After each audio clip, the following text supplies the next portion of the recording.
আজকে আমাদের আলোচ্য টপিক হচ্ছে জুওলজি 7 চ্যাপ্টারের করটিকার ভিতরে যে অংশটা রয়েছে করটিকা, সেটি নিয়ে আজকে আমরা বিস্তারিত আলোচনা করব।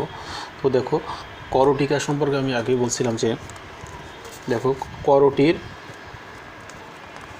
ভিতরে যে প্রথম যে অংশটা আসে সেটা হচ্ছে করটিকা। সেই করটিকার অস্থির সংখ্যা ছিল 8টি এবং করটির অস্থির সংখ্যা হচ্ছে 22টি অথবা 29টি। তোমরা আগে জানো যে তাহলে করটির যে 8টি অস্থি থাকে, 8টির অস্থির বিস্তারিত আলোচনা আজকে আমরা করব। তো আগেও যদি আমি একটু রিপিট করি যে করটিকা যে কী কোন কোন অস্থি থাকে বা করটিকা কোন অস্থিগুলোকে আমরা করটিকা বলবো। করটিকা মানে মাথার যে খুলির অস্থি সেগুলোকে বলবো আমরা করটিকা। মাথার খুলি তোমরা সবাই চিনো, যে মাথার খুলির যে অস্থিগুলো থাকে সেগুলোকে বলবো আমরা করটিকার অস্থি। এই করটিকার অস্থির সংখ্যা থাকবে হচ্ছে 8টি এবং 8টির নাম তলে দেখো কী কী থাকতে পারে। 8টির নাম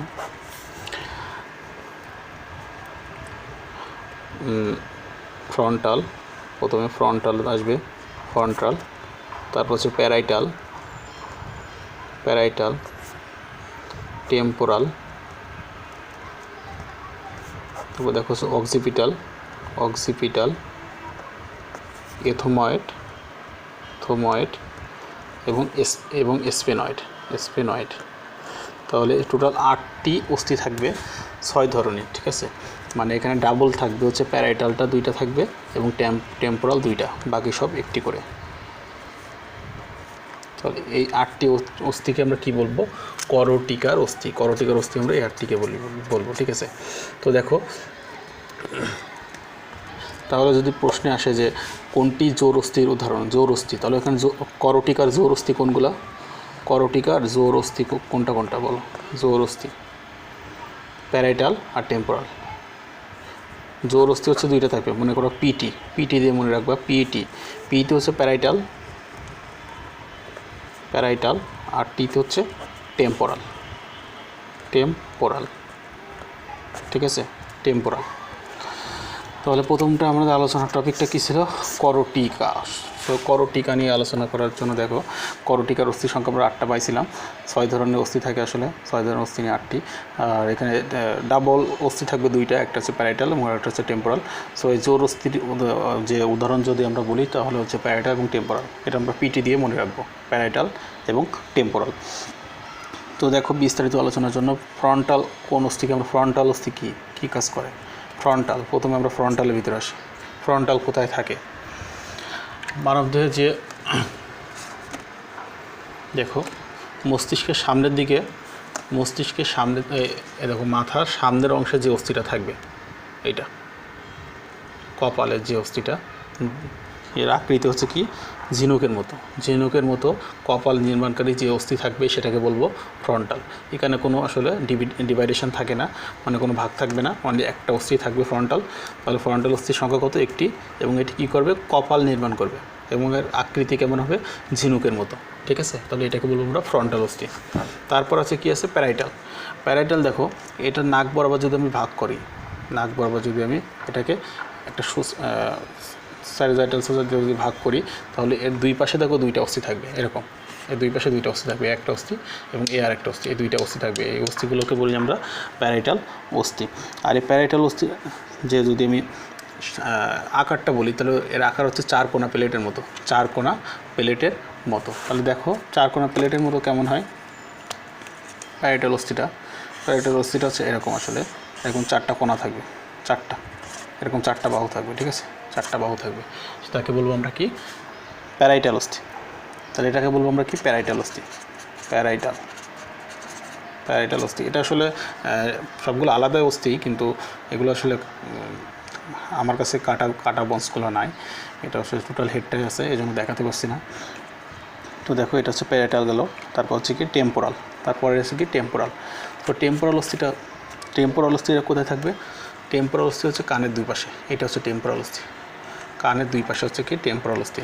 এইটা একটা টেম্পোরাল অস্থি, এবং এখানে আরেকটা টেম্পোরাল অস্থি। তাহলে এই 2টা টেম্পোরাল অস্থি থাকবে। এই টেম্পোরাল অস্থির আকার যদি বলি, তাহলে টেম্পোরাল অস্থির আকার হচ্ছে কি? এটাও আসলে 4 অংশে বিভক্ত থাকে, 4টা অংশ থাকে প্যারাইটালের মতোই। তো 4 নম্বরটা দেখো, 4 নম্বরটা যে স্ফেনয়েড। স্ফেনয়েডটা হচ্ছে আসলে মাথার ভিতরে থাকবে, মাথার ভিতরে অংশের ভিতরে থাকবে হচ্ছে স্ফেনয়েড। এইটা হচ্ছে স্ফেনয়েডের আসলে বডিটা। দেখো এখানে থাকবে হচ্ছে স্ফেনয়েড, এই ভিতরেরটা, ভিতরের অংশগুলো আসলে এইগুলো হচ্ছে, এটা হচ্ছে স্ফেনয়েড বোন। তো এই স্ফেনয়েড বোনটা হচ্ছে, এর আকার যদি বলি তাহলে উড়ন্ত বাদুড়ের মতো হবে আকারটা, স্ফেনয়েড বোন। এটা হচ্ছে স্ফেনয়েড বোন, এটার আকৃতি হবে উড়ন্ত বাদুড়ের মতো। এবং তারপরেরটা যদি বলি সেটা হচ্ছে এথোময়েড। 5 নম্বরটা এথোময়েড। তো এথোময়েডটা হচ্ছে, এথোময়েডের আকৃতিটা একটু ছোটো থাকে, এটা একটু এই ভিতরে থাকবে আর কি, এটাও মাথার ভিতরে থাকে। সো স্ফেনয়েড এথোময়েড বোনের আকৃতি যদি বলি, তো এথোময়েড বোনের আকৃতি হচ্ছে কি ছিদ্রাল আড়াআড়ি প্লেটের মতো হবে, ছিদ্রাল আড়াআড়ি প্লেটের মতো, এটাও ভিতরে থাকবে, ঠিক আছে। এবং পরের যে 6 নম্বরটা সেটা হচ্ছে অক্সিপিটাল। তো অক্সিপিটাল অস্থিটা থাকবে হচ্ছে কি মাথার পেছনের দিকে, এটা মাথার সামনের অংশ এবং এখানে হচ্ছে মাথার পেছনের অংশ। সো মাথার পেছনের অংশের যে অস্থিটা এটা হবে, এই অস্থিটার নাম কী হবে? মাথার পিছনের যে অস্থিটা, সেই অস্থিটার নাম হবে, এই মাথার পিছনের যে অস্থি, সেই অস্থিটার নাম আমরা কী বলবো? অক্সিপিটাল। সো অক্সিপিটাল থাকবে হচ্ছে একটি, এবং স্ফেনয়েড এথোময়েড এগুলো থাকবে আসলে একটি করে থাকবে, একটি করে। তাহলে টোটাল যে করটিকার অস্থি কয়টা হলো? 8টি হয়ে গেল, 8টি। টোটাল করটিকার অস্থি কয়টা হলো?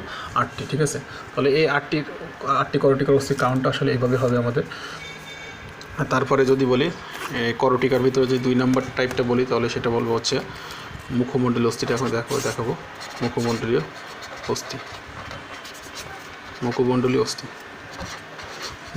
অস্থির সংখ্যা থাকবে হচ্ছে 14টি আগে বলছি।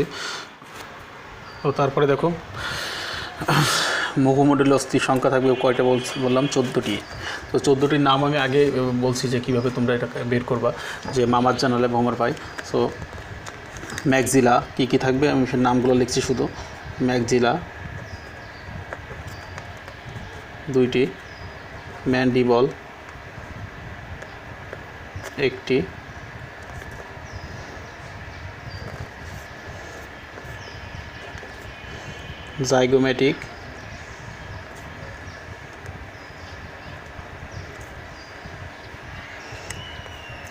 জাইগোমেটিক থাকবে 2টা। তারপরে দেখো জাইগোমেটিক নেজাল থাকবে 2টা। ল্যাক্রিমালের সংখ্যাও থাকবে 2টা।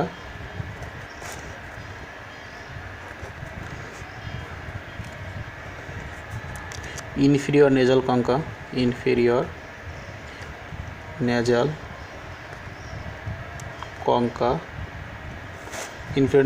থাকবে 2টা। তারপর হচ্ছে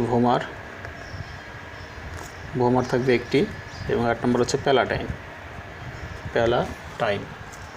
সো প্যালাটাইন থাকবে 2টা। তাহলে দেখো কয়টা হলো। এখানে বেজোর অস্থি থাকবে হচ্ছে, বেজোর অস্থি থাকবে হচ্ছে ভীম, ভোমার আর ম্যান্ডিবল। মানে সিঙ্গেল অস্থি থাকবে অনলি 2টা, সেটা হচ্ছে ভোমারটা থাকবে সিঙ্গেল অস্থি, ভোমার এবং ম্যান্ডিবল। এই ভোমারটা এবং ম্যান্ডিবলটা থাকবে হচ্ছে কি বেজোর অস্থি, আর বাকি সব জোর অস্থি। তাহলে 4 দেখো, 3 আর 2 5 আর 2 7 আর 2 9, 9 আর 2 11, 12, 13, 14, টোটাল 14টা থাকবে, ঠিক আছে। টোটাল 14টা মুখমণ্ডলীয় অস্থি থাকবে এখানে। তাহলে এগুলো হচ্ছে মুখমণ্ডলীয় অস্থি। তো দেখো কোনটাকে আমরা ম্যাক্সিলা বলবো, কোনটাকে ম্যান্ডিবল বলবো। ম্যান্ডিবল আসলে এই অস্থির ভিতরে নাই এখানে। ম্যাক্সিলা হচ্ছে কি ঊর্ধ্বচোয়াল। সো এই ঊর্ধ্বচোয়ালকে বলবো কি ম্যাক্সিলা, এটা একটা কি জোর অস্থি। আর নিচের চোয়ালকে বলবো বা নিম্ন চোয়ালকে বলবো আমরা হচ্ছে ম্যান্ডিবল, মানে নিচের পাটিতে যেখানে বসানো থাকবে তাকে বলি আমরা ম্যান্ডিবল। সো ম্যান্ডিবলটা হচ্ছে কি, ম্যান্ডিবল দেখতে হচ্ছে ইউ আকৃতির মতো, ঠিক আছে। তাহলে ইউ আকৃতির কী থাকবে? ম্যান্ডিবল থাকবে। তারপর 3 নম্বরটা বলছিলাম জাইগোমেটিক হচ্ছে, এটা হচ্ছে কি এই বোনসটাকে বলা হচ্ছে জাইগোমেটিক, ঠিক আছে। 4 কোণা জাইগোমেটিক, এখানে জাইগোমেটিকটা হলো 4 কোণা থাকবে। তো জাইগোমেটিকের পরে হচ্ছে কি নেজাল। দেখো নেজাল হচ্ছে কি নাকের ভিতরে থাকবে, যেটা নাকের ভিতরে যে অস্থিটা থাকে এখানে, দেখো নাকের ভিতরে যে অস্থিটা থাকবে সেটাকে আমরা কী বলবো? সেটাকে আমরা বলে থাকি হচ্ছে কি নেজাল। সো নেজালটা হচ্ছে কি আয়তাকার, এটা হচ্ছে আয়তাকার নেজাল, আয়তাকার হবে, আয়তাকার নেজাল হবে। তারপর দেখো ল্যাক্রিমাল। ল্যাক্রিমাল হচ্ছে চোখের ভিতরে থাকে, চোখের ভিতরে যে দুটো অস্থি থাকবে সেই দুটাকে বলবো আমরা কি ল্যাক্রিমাল। সো ল্যাক্রিমাল হচ্ছে কি খাদ ও জুটি সম্বলিত, আর বৈশিষ্ট্যগুলো অবশ্যই আমাদের পড়তে হবে, বইতে যেগুলো দেওয়া আছে। খাদ ও জুটি সম্বলিত কি দুটা ল্যাক্রিমাল থাকবে না চোখের ভিতরে ল্যাক্রিমাল। তারপরে এটা আছে কি ইনফ্রানেজাল কঙ্কা, এটা হচ্ছে ভিতরে থাকবে। আর পরে যেটা আছে সেটা হচ্ছে ভোমার। ভোমার, ভোমারটা হচ্ছে কি ভোমারও আসলে হচ্ছে চারকোণ আকৃতির হয়ে থাকে ভোমারটা। ভোমারটা আসলে একটু ছোটো অস্থিটা ভিতরে থাকবে মানে মস্তিষ্কের ভিতরে, তারপর মুখমণ্ডলের ভিতরে। আর তারপরে যেটা আসে সেটা হচ্ছে প্যালাটাইন। প্যালাটাইনটা হচ্ছে এইটা, এই যে জিহ্বার উপরে যে অংশটা সেটাকে বলে প্যালেট। এই প্যালাটাইন অস্থির সংখ্যা থাকবে হচ্ছে 2টা।